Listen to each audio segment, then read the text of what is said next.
ഷാജി, നിനക്ക് ചെസ് കളി അറിയാമോ? നല്ല അസലായിട്ട് കളിക്കും. നിനക്ക് ഉണ്ടേ അറിയാവുന്നോ? പോടാ. അത്ര സംശയമാണ്. നീ നാളെ രാവിലെ ഗ്രൗണ്ടിലേക്ക് വാ, ഞാൻ ഷോർട്സ് ഇങ്ങോട്ട് വരാം. എന്തിന്? ചെസ് കളിക്കാൻ. ഇതാ നിനക്ക് കളി അറിയില്ല എന്ന് പറഞ്ഞത്. ദാ ഇരുന്ന് കളിക്കുന്നതിനാണ് ചെസ് കളി എന്ന് പറയുന്നത്. ബാ നമുക്ക് കളിക്കാം. ഞാനിതിങ്ങ് വെട്ടിയേ. അതെ, ഞങ്ങളെ കൂട്ടോ. എടോ, ഇത് രണ്ടുപേര് കളിക്കുന്ന കളിയാ. എന്നിട്ട് നിങ്ങൾ 4 പേരാണല്ലോ കളിക്കുന്നത്. അവര് കളി കണ്ടു നിൽക്കണോ? നീ കളി കണ്ടോണ്ടിരിക്കാം. ഇതെടുത്ത് ഇവിടെ പശുവിനെടുക്കല്ലേ? പശുവിനെടുക്കല്ലേ? എടോ, ഇത് പശുവല്ല, കുതിരയാ. കുതിര കാണട്ടെ. ഇത് അല മാത്രമല്ല, ബാക്കിയുള്ളൊക്കെ എന്ത് ആലമ്പെടുക്കല്ലേ? പോടുന്നു. ഓരോരുത്തന്മാരങ്ങ് ഇറങ്ങിക്കോളൂ. അതെന്താണ്? ഇത് മന്ത്രി. ഒരു മിനിറ്റ്, ഒരു കാര്യം പറഞ്ഞേക്കട്ടെ. പ്രിയപ്പെട്ട വിദ്യാഭ്യാസ മന്ത്രി, ഒരു കാര്യം പറയാൻ കുറെ നാളെ ഞാൻ തേടി വന്നായിരുന്നു. യാദർശികമായിട്ട് ഇവിടെ കണ്ടുകൊണ്ട് പറയുന്നത്, എന്റെ മോക്ക് എല്ലാത്തിനും A+ ഉണ്ട്. എവിടെയെങ്കിലും ഒരു അഡ്മിഷൻ മേടിച്ചു. കളി കൊളവാക്കാൻ വേണ്ടി വന്നിരിക്കുന്നു. നീ കളിച്ചേ. രാജാവിനെ കളത്തിലിറക്കി കളിക്കല്ലേ? നീ എവിടത്തുകാരൻ? ഇയാള് വലിയ ആളാവല്ല, ഇത് രാജാവല്ല, ആളാണ്. എന്തത്? ദിനോസർ ഈ കളിയില്ല. നീ മാറ്. ചക്കിപ്പരുന്നിനിറക്കി കളിക്കേണ്ട സ്ഥലത്ത്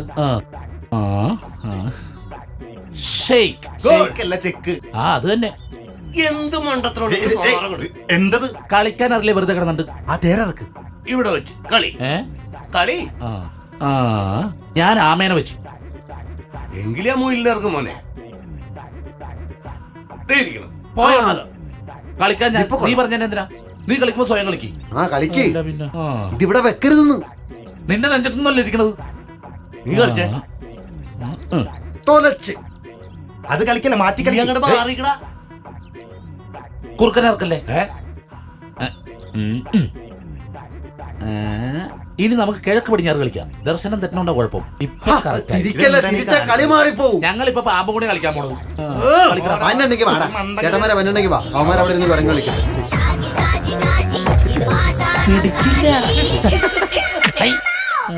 കളിക്കാൻ നടക്കണം.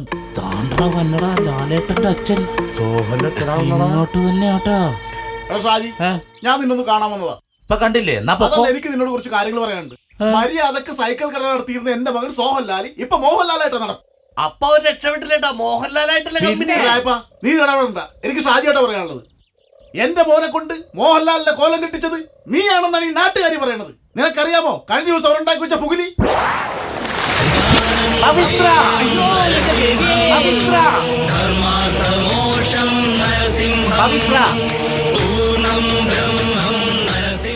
ഞാൻ പവിത്ര എന്ന് വിളിച്ചിട്ട് നിങ്ങൾ ആരും എന്താ വിളിയാക്കാത്തത്?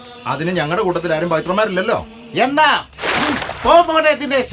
ഇവിടെ ദിനേശനുമില്ല, ഈ നിൽക്കുന്ന രമേശനുണ്ട്. എന്നാ രമേശ, നിന്റെ അച്ഛന്റെ ചിതാഭസ്മം പരിശുദ്ധമായി ഈ പുഴയിൽ ഒഴുക്കാൻ ഞാൻ സമ്മതിക്കില്ല. അതിന് നിന്റെ സമ്മതം ആർക്ക് വേണം? ഒന്ന് പോടേക്കാം.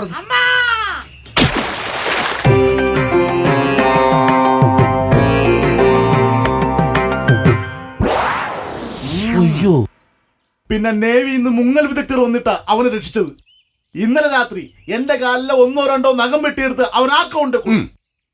ഇനി അതിന്റെ മുകളിൽ എന്തൊക്കെയാണാവോ? ഇതിനെല്ലാത്തിനും കാരണക്കാരൻ നീ ഒരു. ഇതെല്ലാം ഞാൻ ചെയ്താന്ന് ഉറപ്പാ. അതിനൊരു മാർഗം ഞാൻ തന്നെ ചെയ്തു തരണം. അവനിപ്പോ ഏത് മോഹൻലാൽ? അവൻ ഇന്നലെ വരെ അവൻ മംഗലശ്ശേരി നീലകണ്ഠനായിരുന്നു. ഇന്നേതോ തോമയാണെന്നും പറഞ്ഞു.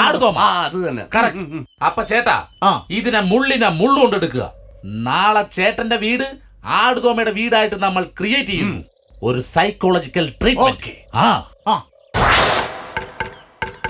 കേട്ടോ? ഐശ്വര്യമായിട്ട് അങ്ങോട്ട് പിടിച്ചേ. ഇതെന്താ പഞ്ചായത്തിൽ തെങ്ങും തയ്യൊക്കെ? അയ്യോ, ഇത് പഞ്ചായത്ത് കിട്ടിയതല്ല. പിന്നെ നമ്മൾ ഇന്നലെ പറഞ്ഞില്ലേ സൈക്കോളജിക്കൽ ട്രീറ്റ്മെന്റ്. ഓ, ഞാനതങ്ങ് മറന്നുപോയി. ഇത് നമ്മൾ ആടുതോമയുടെ വീടാക്കുന്നു. അതിനുവേണ്ടി ഈ തെങ്ങ് ഈ തിരുമുറ്റത്ത് നമ്മൾ നടുന്നു. ഒരു കാരണവശാലും ഞാൻ സമ്മതിക്കില്ല. എന്താണ്? എന്റെ വീട്ടുമുറ്റത്തിന് ഇതൊക്കെ കൊണ്ട് നടണം. ഓ ചേട്ടാ, സിനിമയിൽ അങ്ങനെയാണ്. ഓ, സിനിമയിലാണെങ്കിൽ ചേട്ടന്റെ മകൻ മരിച്ചുപോയി. പോക്കൃത്തിനും പറയരുത്. എന്റെ മോൻ എപ്പോ മരിച്ചു പോയി? ഓ, സിനിമയിൽ സമ്മതിച്ച് പറ. ചേട്ടന്റെ മകന് പകരം നമ്മൾ ഈ മുറ്റത്ത് ഒരു 18ാം പട്ട തെങ്ങ് നടാൻ പോകുന്നു. അതാണ് നമ്മൾ എടുക്കാൻ പോകുന്നത്. മനസ്സിലായില്ല. ഈ കൈക്കെന്ത് പറ്റി? ഇത് വാതിലൊരു ആണി ഉണ്ടായിരുന്നേ, അതുകൊണ്ട് കീറിയതാ. എന്ത് വൃത്തികേടാ കാണിച്ചത്? പുത്തൻ ബനിയനായിരുന്നു. അച്ഛന്റെ കൈ വെട്ടിയ മകൻ എപ്പ വെട്ടി? ഓ, ആ സിനിമയിൽ അങ്ങനെ. ഓ, മറന്നുപോയി. എന്റെ ചേട്ടാ, ആർക്ക് പകരമാണ് നമ്മൾ 18ാം പട്ട തെങ്ങ് നടാൻ പോകുന്നത്? അച്ഛന്റെ കൈ വെട്ടിയ മകന് പകരം. അതാ തിലകന്റെ സൗണ്ടിലൊന്ന് പറഞ്ഞേ. അങ്ങനെയൊന്നും അല്ല. പിന്നെങ്ങനെയാണ്? ശരി, ഊവ, ഊവ, ഊവ. ഉവ്വ കോപ്പാണ്. ബേസ് വരട്ടെ, ബേസ്. ഇത്തിരി കൂടി ഉറക്കെ പറ. ആ ആ, ഊവ, ഊവ, ഊവ. ഓക്കേട്ടാ, അത് കലക്കി. A plus B into A minus B is equal to. ഇതൊക്കെ എപ്പ പഠിച്ച്? പഠിക്കത്തിന്റെ CD ഇന്നലെ 20 തവണ ഇട്ട്. എന്നാ ഇനി ഒന്നും നോക്കണ്ട, നേരെ കൊണ്ട് തൈ നട്ടു. ചെല്ല്. തിലകം പോണ്, തിലകം പോണ്.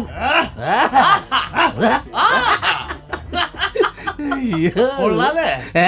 ഞാൻ ചിരിച്ചിരിച്ചാവട്ടെ അലമ്പാവത്. ഒരു കുഴപ്പമില്ലടാ. നാളെ നമ്മുടെ ജംഗ്ഷനിൽ ഇപ്പുറത്ത് മോഹൻലാലുണ്ടാവും, അപ്പുറത്ത് എല്ലൂരുണ്ടാവും.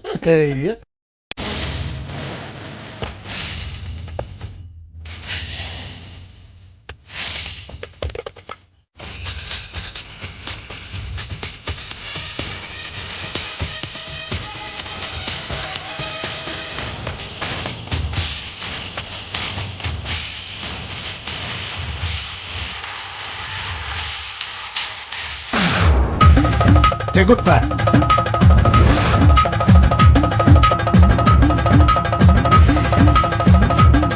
നിങ്ങൾ എന്റെ പേര് മാറ്റിയല്ലേ ചെകുത്താൻ? എന്റെ കൈവെട്ടിയവനെ പിന്നെ ഞാൻ എന്ത് വിളിക്കണം? ഡാ, ഏ?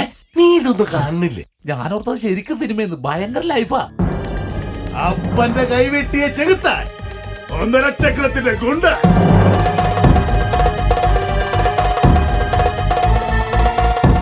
₹5 ഒരു പിച്ചക്കാരന് പോലും വേണ്ട. ഒരേ സ്വാഹ. സ്വാഹയല്ല തോമ. അതല്ല നിന്റെ കാര്യം സ്വാഹ. കടുവ, കടുവ. നീ എന്തീ പറയണത്? ആ സിനിമയിൽ അങ്ങനെയുണ്ട്, മൈന പറയുന്നുണ്ട്. അല്ലെ നമ്മളിപ്പോ മൈനനെ തപ്പി പോകേണ്ടി വരും. അത് ശരിയാണ്. എന്നെ സംബന്ധിച്ചിടത്തോളം നീ മരിച്ചിരിക്കുന്നു. നിനക്ക് പകരം ഞാനൊരു 18ാം പട്ട തെങ്ങ് വെച്ചു.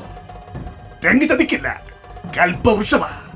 ഈ 18ാം പട്ടേന്ന് ഒരു കരിക്ക് വെട്ടി കുടിച്ചിട്ട് ഈ സർസിപ്പിയുടെ കണ്ണടയും. ശരിയല്ലേ?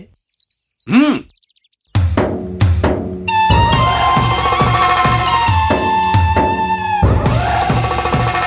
എങ്കിൽ ഈ 18ാം പട്ടയുടെ ചുവട്ടിൽ നിന്നാകട്ടെ എന്റെ അച്ഛന്റെ കുഴിമാടത്തിലിടാൻ ഈ മകന്റെ ഒരു പിടി നെഞ്ച്. അല്ല മഞ്ച്. പണ്ടാരോടങ്ങാൻ മണ്ണ്.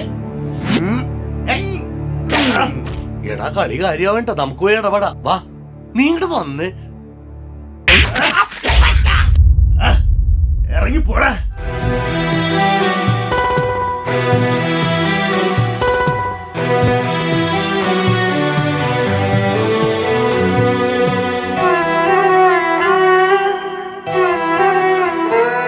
ഏയ് ചേട്ടാ, എന്താണ്? ഇവിടേക്ക് നിക്ക്, ഞാൻ എന്താടാ? അച്ഛനെ തല്ലി ഞാൻ പോവേണ്. എന്നെ തല്ലി ഞാൻ പോവേണ്. നീ എന്താടാ വെറുതെ പോണത്? ആ? നീ മോഹൻലാലാണ്. മോഹൻലാൽ ഇങ്ങനെ തല്ലുകൊണ്ടിട്ട് പോയല്ല, തിരിച്ച് തല്ലിയിരിക്കും. അത് സ്വന്തം തന്തയാണെങ്കിൽ പോലും. അതാണ് മോഹൻലാൽ. ഹേ സവാരി ഗിരിഗിരി. ചെല്ല്, ചെന്ന് കീറിപ്പറിക്ക്. ചെല്ലടാ. അയ്യോടാ. ഏ? നിന്നെ ഞാനുണ്ടല്ലോ. ഇങ്ങട് മാറിക്കടാ. ദാ, നിനക്ക് എന്തിനാ? നിന്റെ അച്ഛനാണോ നീ തല്ലണത്? ഞാൻ മോഹൻലാലാണ്. ഛെ, ആരാ അടുത്ത മോഹൻലാല്? എന്ത് പണിയാട്ടാ കാണിച്ചത്? നിങ്ങൾക്ക് നാണാവൂലേ? അത് കുഴപ്പമില്ല. ഞാൻ അവന്റെ അടി കൊടുത്ത് അവൻ തിരിച്ചെനിക്കൊട്ട് അടി തന്ന് പ്രശ്നം തീർന്നു. പ്രശ്നം തീർന്ന അത് ശരിയാണ്. പക്ഷെ ചേട്ടന്റെ സ്വഭാവം എന്റെ അച്ഛൻ പറഞ്ഞാൻ കേട്ടിട്ടുണ്ട്. 3 പേരൊക്കെ ജംഗ്ഷനിൽ നിന്ന് തല്ലിയിട്ടുള്ള ആളാന്ന്. ഞാനോ? ആ, അത് മാത്രമല്ല അവിടെ അവനിപ്പോ ആരുമില്ല, ഒറ്റക്കൊക്കെയാണ്. ഈ 10 ഒരു ചേട്ടൻ അടിക്കൂലെന്ന് എന്താ ഉറപ്പ്? അയ്യോടാ. ഓ. അടിച്ച് മലയണ്ണാനെ പോലെ ആക്കി കളഞ്ഞ. ദേ ഒഴഞ്ഞു വീഴും.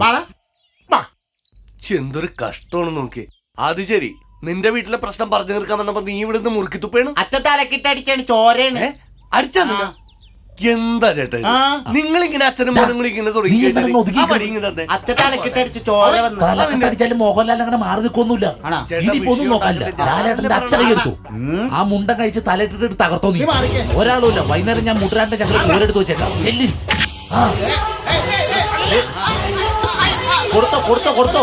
ഷാജിയുടെ എന്ത് കാര്യത്തിലാണ്? നിന്റെ അച്ഛനൊന്നും അല്ല. അവിടെ കിടന്ന് മേടിക്കട്ടെ നീ. എടാ വേണ്ട. അയ്യോ അയ്യോ അയ്യോ അയ്യോ എടാ മോനെ, ഞാൻ തിലകനല്ല. അച്ഛനാണ്. ഇനി ഞാൻ വലത്തെ കൈ കൊണ്ട് ചോറ് വാരി തിന്നരുത്. എടാ വേണ്ട. എല്ലുമുട്ട വെച്ച് ഇവിടെ കേൾക്കാല്ലേ? അല്ല ഇപ്പൊ ഈ രണ്ടാമത്തെ കൈ എന്തിനാ? രണ്ടാമത്തെ കൈ എന്തിനാ? എടാ ഇങ്ങോട്ട് മാറടാ മനുഷ്യനെ ചീറ്റിക്കാനായിട്ട്. അവിടെ മാറിക്കടാ. ഛെ, നീ എന്താണ് ഇങ്ങനെയൊക്കെ?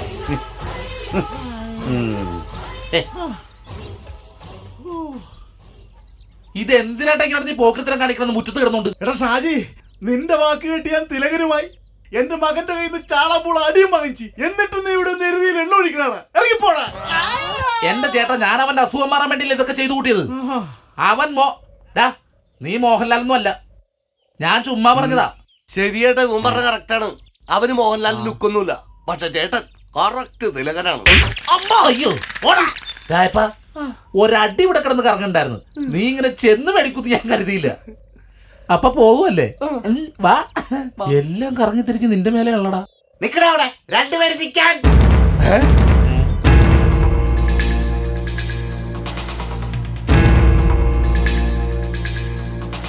നിങ്ങൾ നോണ പറഞ്ഞാണല്ലേ എന്നാന്ന്? എനിക്ക് മോഹൻലാലിന്റെ ഫിഗർ ഇല്ലെന്ന്. എനിക്കറിയാം ഞാൻ മോഹൻലാലാണെന്ന്.